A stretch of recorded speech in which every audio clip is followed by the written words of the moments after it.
So today I'm going to be pressing another bucket of cider. I've done so far this year about 150 litres now. A couple of those buckets were with a friend of mine. Comes down here and helps me out, so he's done some cider with me. So yeah, I'm on my about 4th batch, I think this will be, and hopefully I'll get another couple of batches in before the apples completely go. So I'm just going to show you my whole sort of process, what I do to make my cider. Basically, I picked these apples a couple of days ago. The first few batches I did, I was really picky.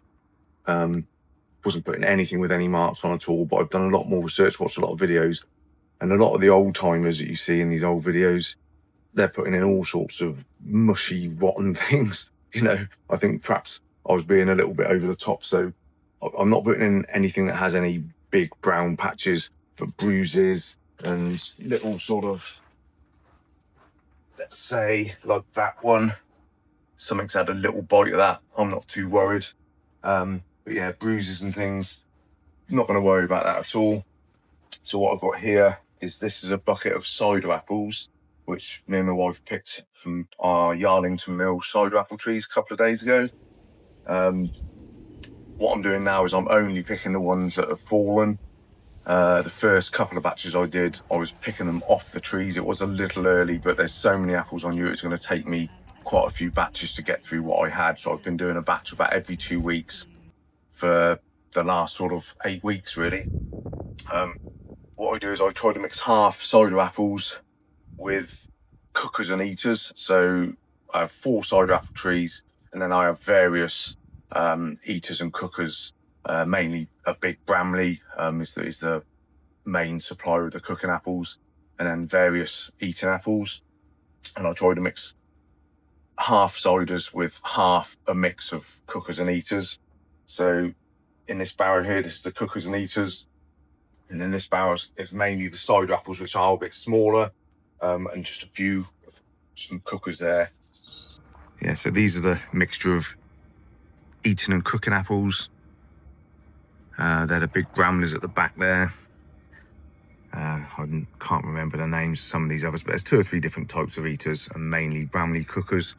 Then they're all the Yarlington Mill cider apples, with a few of my dad's apples at the back there, which are they're eater and a cooker, and they store really well. I'm not sure what they are, but I've done some grafts of them as well. Got a few of them younger trees coming on.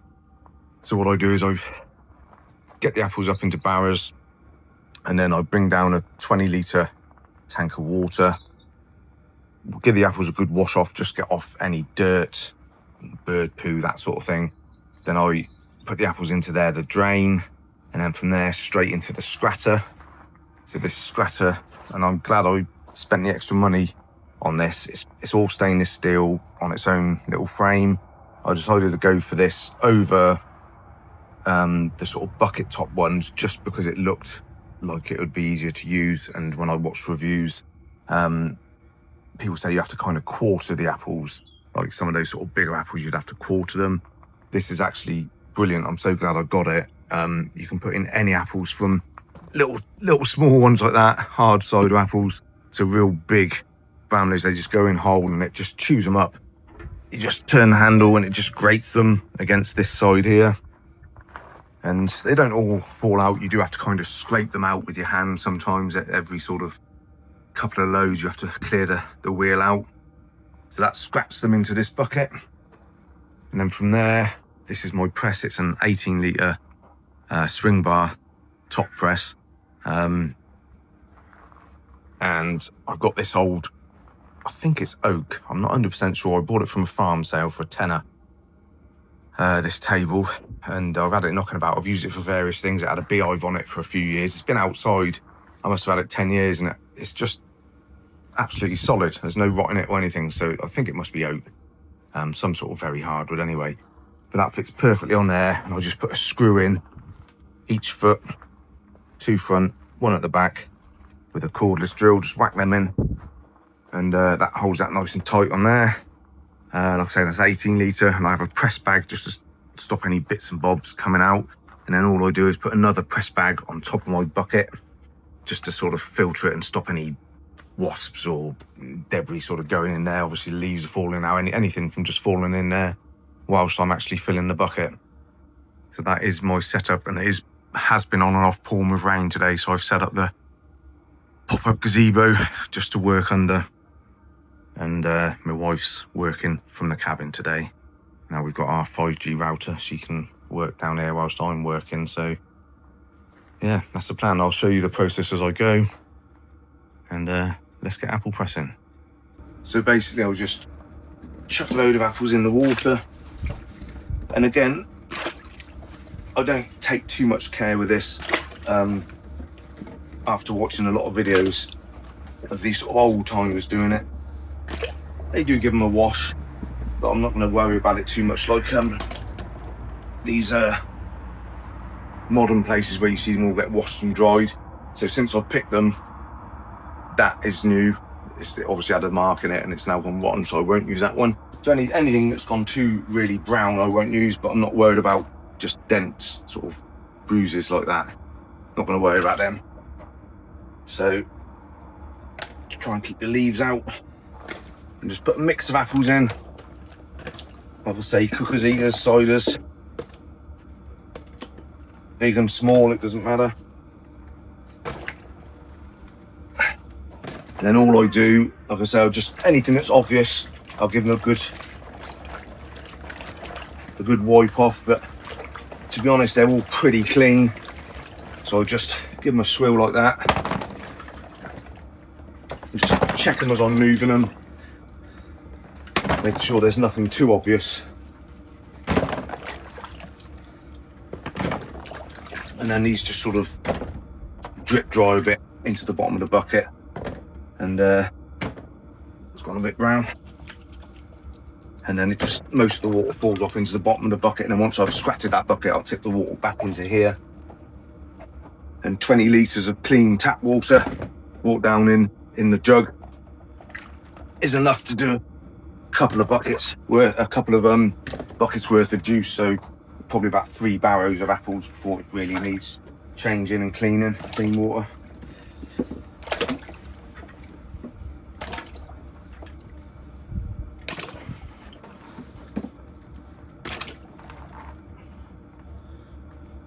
So what we will do, because that's a big apple, in the last, just to show you, it only takes a couple of days. We picked these Saturday, it's Monday today. That was obviously just a little mark, and it's now gone right into it. So because it's a big apple, I don't want to waste it, so I'll chuck that bit, the geese can have that, and the rest can go in the bucket. Yeah, that machine, even apples like that, they just go in whole.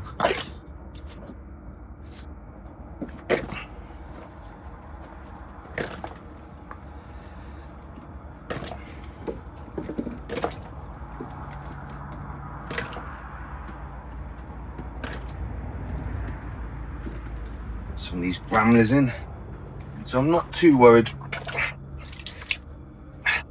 After seeing some of the videos I've seen, I think I might leave that. That's a bit of a bruise with a hole, but there's no mould on it, so I think I might just leave that.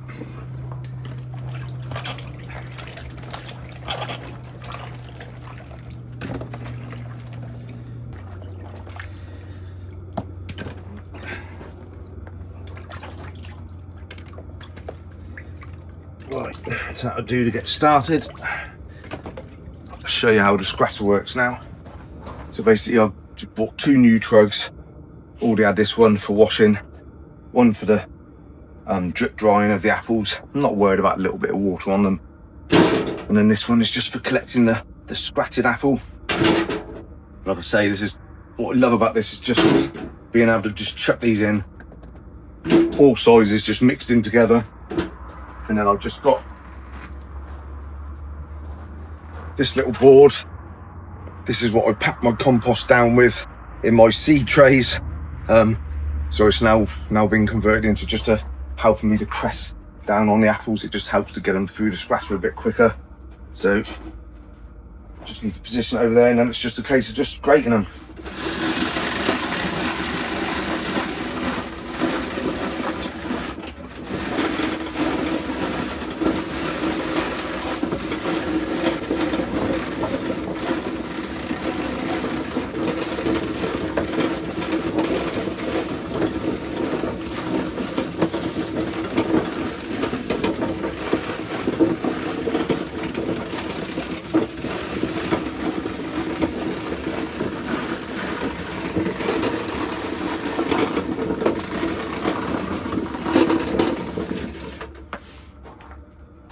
It's as easy as that. With that, even that massive one is going to go through no problem.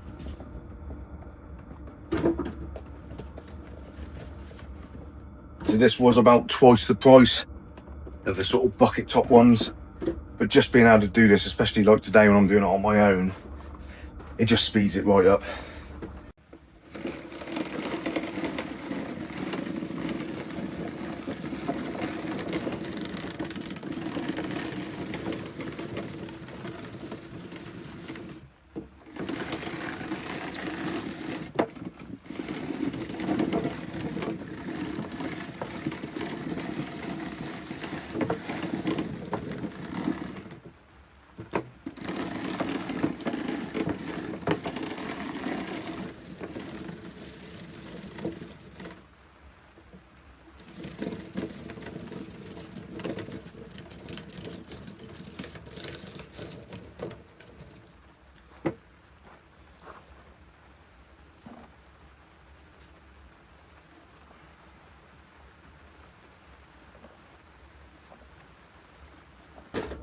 So as the season's gone on, I've noticed a difference in sugar content.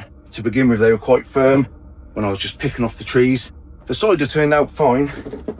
It wasn't sort of, I thought it might be more acidy, but it was actually fine. And I've played around with it with subsequent batches, adding sugar. So the batch I'm drinking at the moment, I added 500 grams of sugar to my 23 litre bucket. The batch I've got brewing at the moment, which I'm about to bottle, I added 1 kilo. My mate added 1250 grams to his, and he said it's absolutely banging, blows his head off. So I think I'm going to stick at no more than 1 kilo, but the 500 mils, 500 grams to 23 litres, actually, I think it's probably about perfect, but I'm just playing around with it really. But I did read online somewhere that if you add 17 grams per litre, that should raise the alcohol by 1%. So that's just a sort of basic guide. So what I will do occasionally with this will just get bunged up, so you just have to go in there and just pull it through, because it slows it up a bit.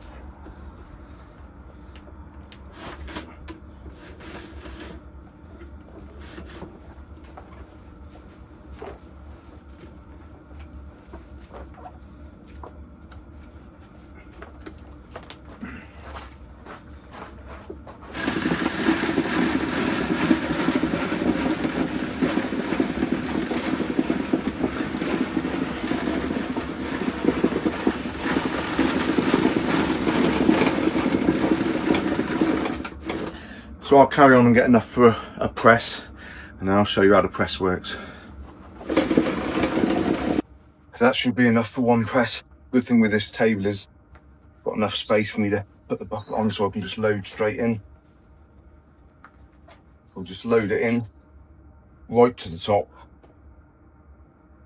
and I can feel the apples are getting juicier. So I've noticed through the season, I started off, like I say, picking apples off the tree, and they were a bit firmer, not quite so juicy. These ones now, I can just feel they're just like a sponge, just absolutely full of apple juice. So I don't know how much the sugar content will have changed as the weeks have gone by, but the amount of juice that you can get out in one press has definitely gone up. It was about 4 litres for the first batch, possibly 2 that I did, and then the last couple of batches were about 5 litres. So we'll see what we get today.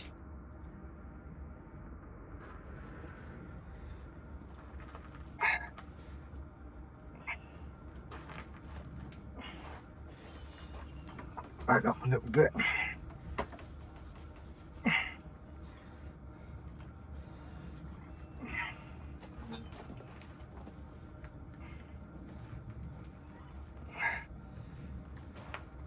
So I don't firm it down too much.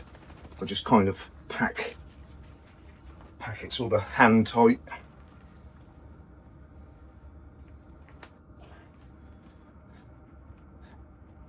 So that'll do. I'll just fold the bag back over the top.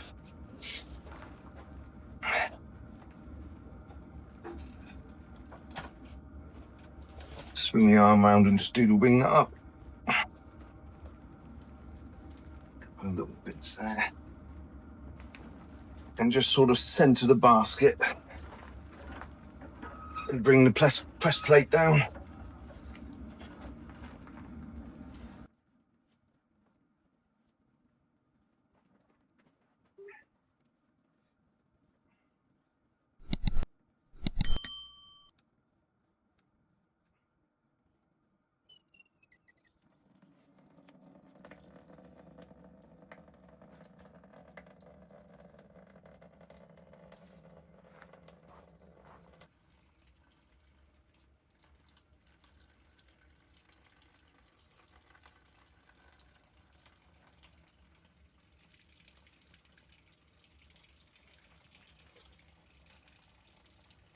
It's a lovely sight as you press it. You see all the juice oozing out the sides of the net.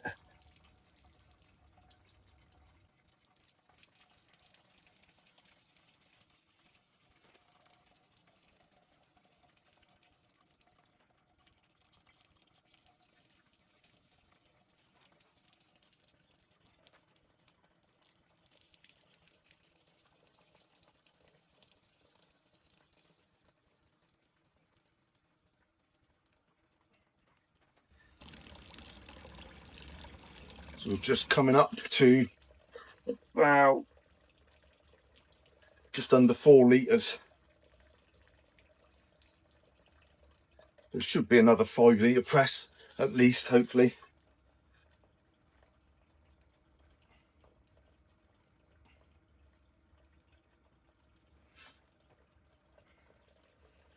What I do is as it gets to the last part of the press and I'm really cranking it down, I'll just keep scratting apples ready for the next press, leaving it to sort of slowly dribble out. You just give it the odd couple of turns here and there.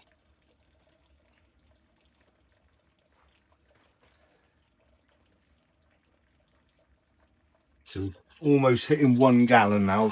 That's about 4.5 litres, I think.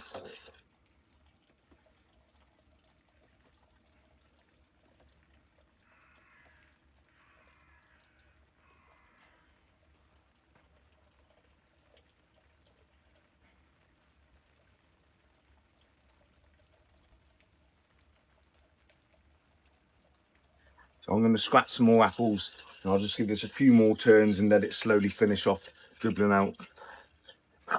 So got about 5.5 litres, something like that on first press. So now all I do is empty the press bag, scratch a few more apples and just keep repeating the process. And all the apple pulp just goes on the compost heap. So I'll get this bucket filled up and then I'll take it home and I'll show you how I get it started. So the reason I went with the T-bar press is just because I think it's quite a time saver to be able to just wind it straight up out the way, undo the wing nut, and it just folds out the way. You don't have to use all the blocks and everything. And then the apple pulp can be a pain to get out sometimes. But all that apple pulp just goes straight on the compost heap, so nothing gets wasted. So that was 4 presses and I've gone to just under 23 litres, because what I will do is I'll add the sugar to this and I'll just use a little bit of filtered water to dissolve the sugar in, and then that'll top that up to 23 litres when I stir in the sugar. So what I do now is I just use the slightly dirty water from washing the apples and I just slosh that over the scratter and the press just to wash off any apple juice and bits. And then when I get home, I'll give it a good wash off with a hose and then put it in the garage to dry. So I've got a barrel full of pressed and scratted apple to go in the compost. And that's what's left from this press. That took a barrow and just about a barrow and a third to get that bucket there. So I'm going to take this home now. I've just put a bit of tape over the top hole. And then when I get home and I've added the sugar and the yeast, I put a airlock in that central hole with a grommet, and that's airtight then while it ferments. So for this batch of cider, I've just had a look at my notes, and so this is my 4th batch. I did no sugar the first batch, 500 grams a second, and 1 kilo the third. I'm thinking maybe that was a bit of a jump, so I'm going to do 750 for this batch, especially as I think the apples are definitely softer and more juicy, so probably a lot more sugar in them. So I don't want to make it too strong. I want it still to be nice to drink. So I'm going to go 750, just roughly.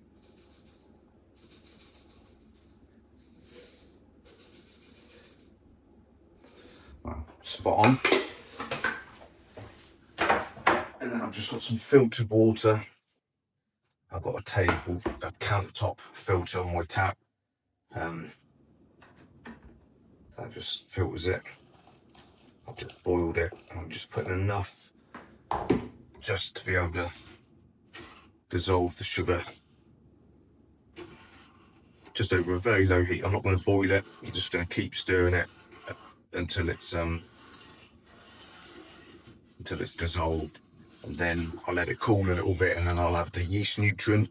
That's 5 level teaspoons, 1 per gallon, and this is basically about 5 gallons.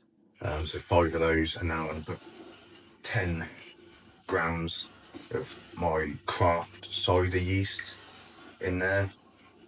So I'll just get this dissolved, and then we'll go and get it going. Right, so I've got the bucket up here on my dining room table. We're having a move round upstairs. My son's moved out, and my daughter's moving into my son's room, and my daughter's room will eventually become our craft room and my homebrew room.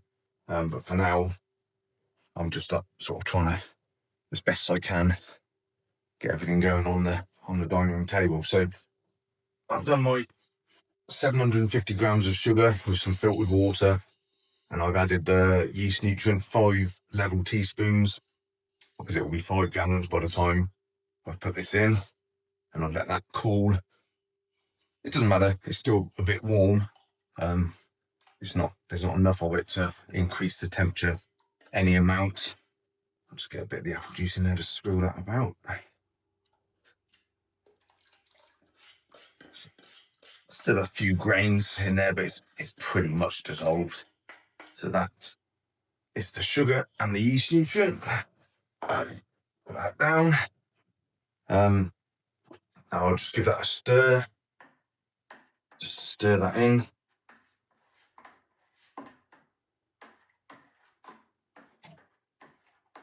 And then what I do now, I don't use a Camden tablet. I did a lot of research. This is the first year that I've made cider on any scale. I have done it the odd vemmage on using a juicer before, but I've never done it on this sort of scale.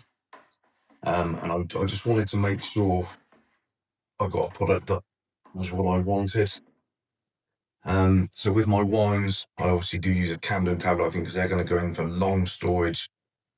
The higher alcohol content helps, but I just think it is important with wines. But I read quite a lot on cider. I'm actually a bit annoyed because I had a link I was going to share and I can't find it again. It was a guy who wrote a big long write-up on making cider, and he swore by not using Camden tablets. He said, because what you do is if you use, so I use a craft cider yeast, this will outcompete any other yeasts and bacteria in there, is what he said, and it seems to work so far. This is now my 4th batch, and my mate's done a couple of 3 batches as well. We're up to about 150 litres. But he says if if you don't use the Candida tablets, which sterilise the liquid completely and kill everything, you actually end up with a more sort of probiotic drink. You're going to have some, even though this will outcompete, there will be some other yeasts and bacteria in there that are still alive. So it's more of a live sort of culture drink. So that's what I've done anyway. And it seems to have worked, seems to work just fine. So what I do is I use a basic yeast nutrient, five teaspoons, 1 per gallon. And then I'll just put 2 teaspoons of the cider yeast, as much as I can get on a spoon. So probably about 10 grams, and I'll just put that over the top. I have done it various ways. I did dissolve it in the sugar once. Doesn't seem to make much of a difference. It might have got off to a slightly faster start, potentially. But that is basically what I do now. I just sprinkle it on the top like that, and it seems to be just fine. So I will now put the lid on, clip it down.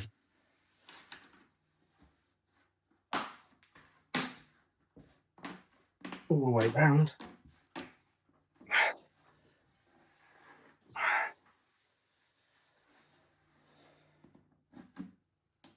Take off the tape. And I'm finding these are taking about 3 weeks. About 3 weeks, and then I bottle it. So this bucket is ready to bottle just about. I've already sterilised this, but I'll just give that another squirt on the bottom. I'll just give that a squirt on there. Just rub the hole over. So yeah, about 3 weeks, and then it's ready to either rack off into another bucket. But to be honest, I'm making so much that I'm just going straight to the bottle. I do get a little bit, I'll show you in a minute, a little bit of sediment in the bottom of some of the bottles, but it doesn't bother me. I just, if some of that goes in the glass, I'll just drink it. You can't taste it or even sense it, it's there. So I just use the same Chem-San liquid, which we need to top up a bit. And do about two bubbles just over on the airlock. And within about 6 hours, probably less, that'll be bubbling away nicely. And then like I say, about 3 weeks, and then I'll bottle them. And what I've been doing, I have got a load of glass bottles, and I'm gonna ask for some for Christmas as well, so I can go to 100% glass. But this year, just when I was getting started, a mate of mine has been saving up. My mate who actually comes and helps me do the cider, saved up a lot of these litre tonic bottles that him and his missus use. So if you look, you'll see we'll get a little bit of sediment in the bottom because I don't rack it, but it doesn't matter. You don't even know it's there. So this is the stuff that had 500 grams of sugar in, and that's actually really quite nice. I don't know whether this had the kilo in. It might be a little too strong for me, so I didn't want to do any more than that. So, but it's just interesting to play around these things. So this one, 750 grams of sugar. And like I say, I wrote it all down, dates and everything. And it's just nice to sort of play around with it and see how it goes. But yeah, so that's basically my cider making process from start to finish. It's pretty simple, really.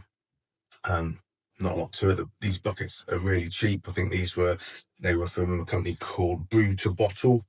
And with the taps, with the airlocks, the holes are already drilled and grommeted, and you get a little bottler system, which is a little, I must admit, I actually don't use it because they do tend to drip, but it's a little thing that goes on your tap. So when you put your bottle on, it touches the valve and it fills your bottles. It is pretty good, but actually, because I'm not doing a fizzy cider, I actually quite like it still, like a scrumpy.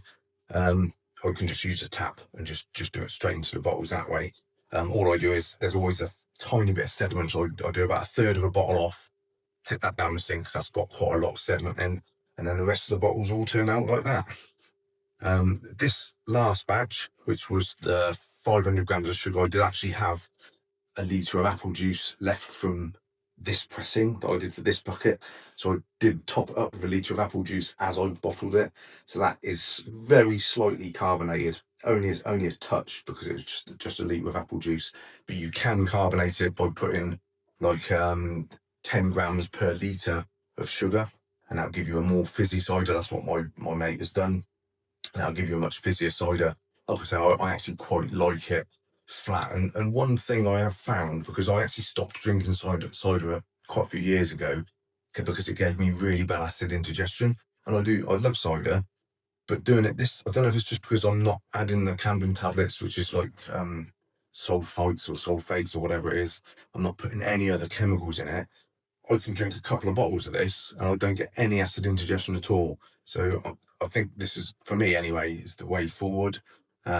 Just keeping it as natural as possible. Now, you don't have to add a yeast. You can just let the natural yeast in it ferment it.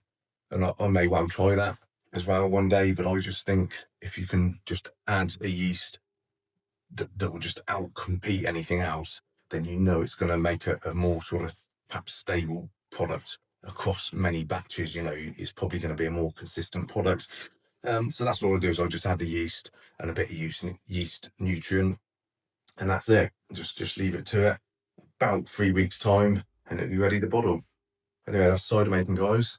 Take it easy. Happy cider drinking, and we'll see you next time.